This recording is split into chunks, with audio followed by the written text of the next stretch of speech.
போர் ஒத்திகைன்னா என்ன அப்படின்னு கேட்டிங்கன்னா 4 இடம். ஒன்று சென்னை விமான நிலையம், ஒன்று கல்பாக்கம் அணுமின் நிலையம், அடுத்தது மணலியில் பெட்ரோலியம் நிலையம், பெட்ரோலியம் உருவாக்குற இடம். அடுத்தது 4வது இடம் எங்கன்னு பார்த்தீங்கன்னா ஆவடியில் அணு ஆயுதம் உற்பத்தி செய்யக்கூடிய இடம். இந்த 4 இடங்களிலும் போர் ஒத்திகை நாளைக்கு நடைபெறும்.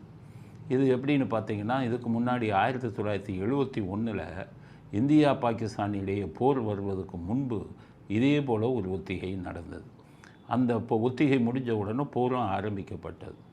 அப்படின்னா இப்போ போர் ஆரம்பித்த விடமா அவங்களுடைய குறி மெட்ரோபாலிட்டன் சிட்டி டெல்லி, பாம்பே, கல்கத்தா, பெங்களூர், சென்னை, இது 5 தான் முதல்ல அடிப்பாங்க. இந்த 5 அடிக்கிறாங்கன்னா எதை அடிப்பாங்க? முக்கியமானது அணுமின் நிலையம் இருந்தால் அங்கே அடிப்பான். மக்கள் வாழும் பகுதியில் போட மாட்டான். அணுமின் நிலையம் இருந்தால் அங்கே அடிப்பான். கல்பாக்கம் அங்கே அடிப்பாங்க. அடுத்தது மணலி பெட்ரோலிய சுத்திகரிப்பு அங்கே அடிப்பாங்க. ஆவடியில் ஆயுத உற்பத்தி சாலை அங்கே அடிப்பாங்க.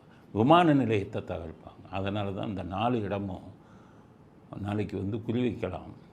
அணுகுண்டை வீசினாங்கன்னா 5 கோடியிலிருந்து 12 கோடி மக்கள் சாவாங்க, நகர்ப்புறங்களில் இருப்பவர்கள்.